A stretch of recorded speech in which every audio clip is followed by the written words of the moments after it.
அன்பு, அதன் பரிமாணம், அதோட அடுத்த கட்டம், இதை வந்து ரொம்ப ரொம்ப அழகா சொல்லியிருக்காரு. இந்த படத்துல நம்ம இதுவரைக்கும் நிறைய பாரதி கண்ணம்மா பத்தி கேள்விப்பட்டிருப்போம். பாரதினாலே கண்ணம்மா ஞாபகம் வரும். இந்த படத்துக்கு பிறகு காந்தி கண்ணம்மா என்ன என்ன பண்ணி வச்சிருக்காங்க. காதல்னாலே காதல் சந்தியா பரத் ஞாபகம் வரும். எனக்கு இனிமே வந்து பாலாஜி சக்தி சாரும் அர்ச்சனா அம்மாவும் தான் ஞாபகத்துக்கு வருவாங்க. அப்படி ஒரு காதல், அப்படி ஒரு காதல். நீ இருக்கே பார்த்துக்கலாம் அப்படிங்கிறது சாதாரண விஷயம் இல்லை. சாக போற நேரத்தில் என்ன லவ் அப்படின்னு ட்ரெய்லர்ல கூட டயலாக் இருக்கும். லவ் தானே அது. அது எப்ப இருந்தா என்ன, அது 18 வயசா இருந்தா என்ன, 80 வயசா இருந்தா என்ன, லவ் ஆல்வேஸ் லவ் தானே.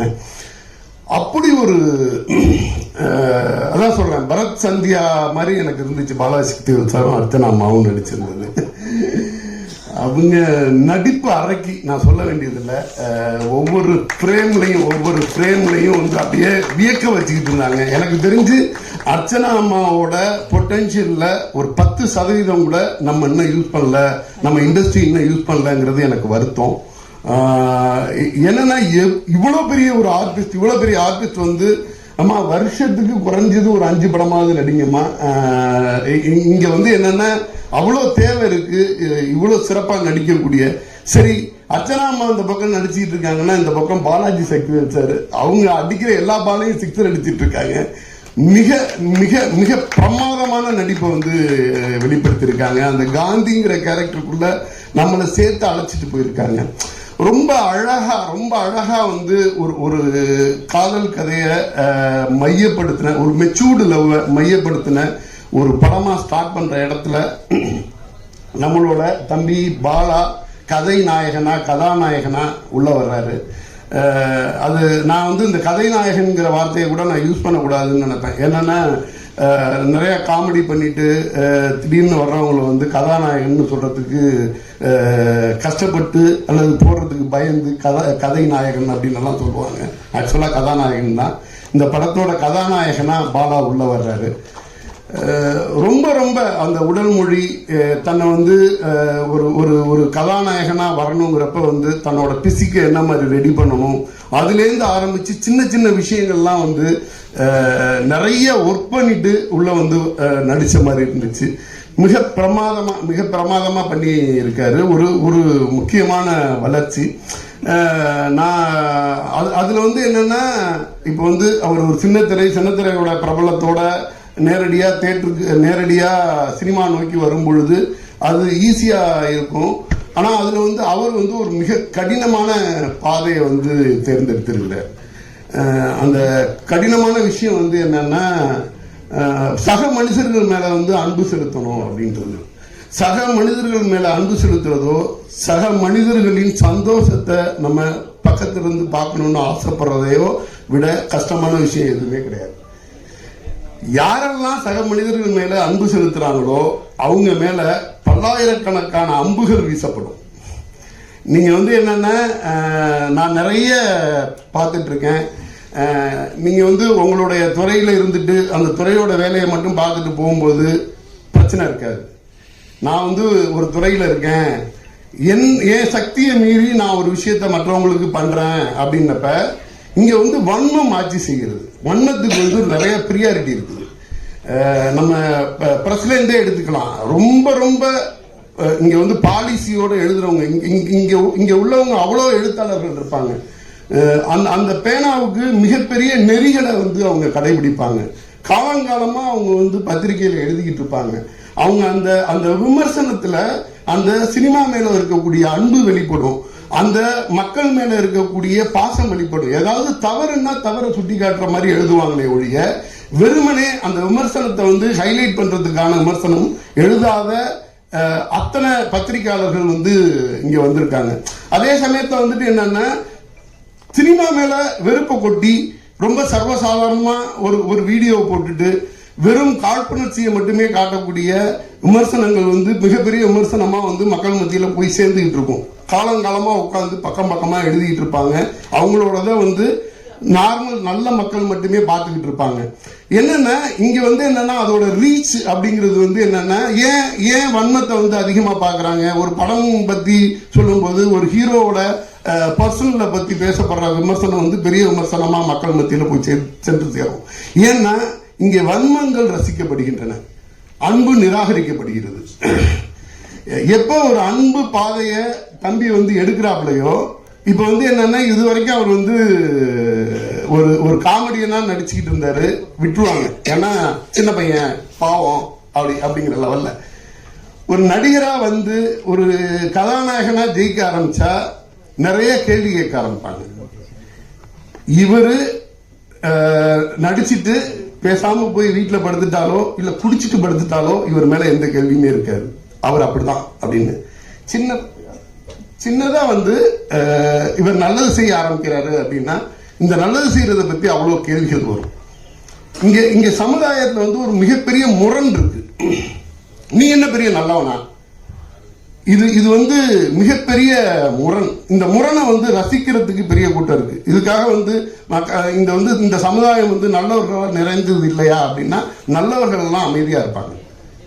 ஒரே ஒரு ஐடி வச்சுக்கிட்டு 10 பேரை திட்டிட்டு இருப்பான், 10 பேரை கேள்வி கேட்டுக்கிட்டு இருப்பான்.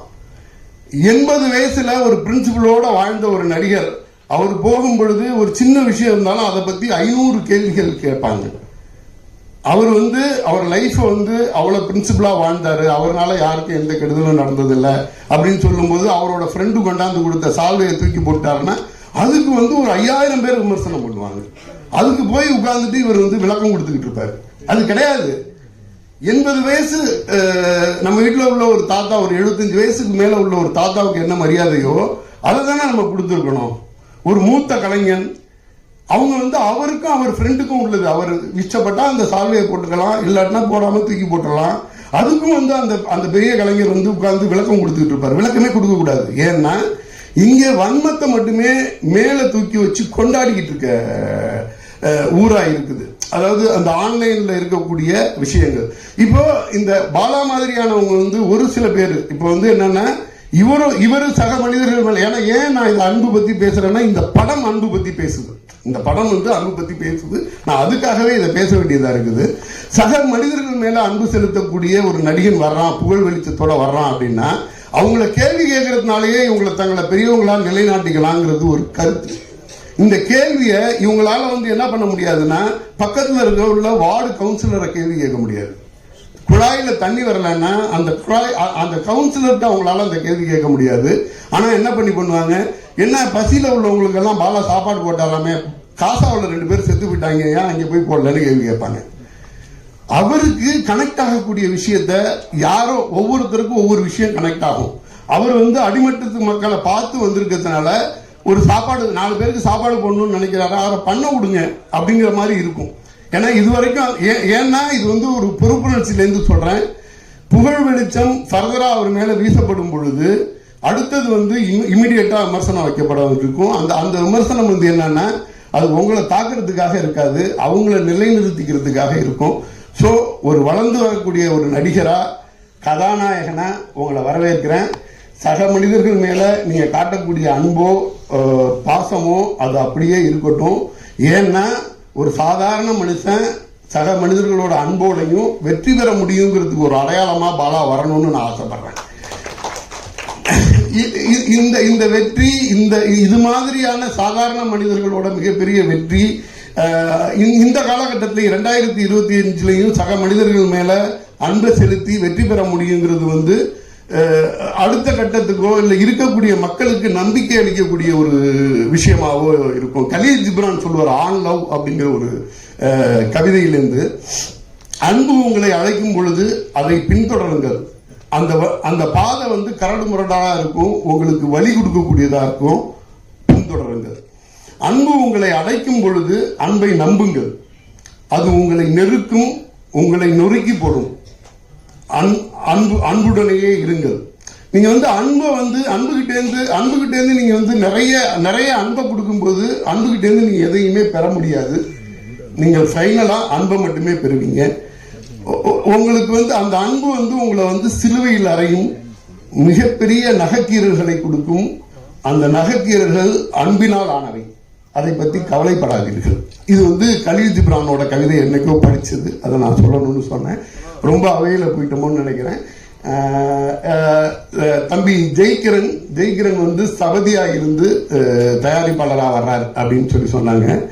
நான் வந்து நிறைய புது தயாரிப்பாளர்கள் வரும்போது திரைப்படத்தை வந்து எதோட கம்பேர் பண்ணுவேன்னா சிலையோட தான் கம்பேர் பண்ணுவேன். நான் ஒரு படம் எடுத்திருக்கேன், நான் ஒரு 5 கோடி ரூபாயில ஒரு படம் எடுத்திருக்கேன், இது எவ்வளவு கவர் பண்ணிட முடியும், நான் ஒரு 10 கோடி ரூபாயில ஒரு படம் எடுத்திருக்கேன், இதை எவ்வளவு கவர் பண்ண முடியும்னு தான் ஒரு ப்ரொடியூசர் வருவாங்க. அப்ப நான் சொல்லுவேன், நீங்க வந்து ஏதோ ஒரு பொருளை தயாரிக்கல, நீங்க ஒரு சிலையை தயாரிச்சுக்கிட்டு இருக்கீங்க, சிலையை உருவாக்கிக்கிட்டு இருக்கீங்க.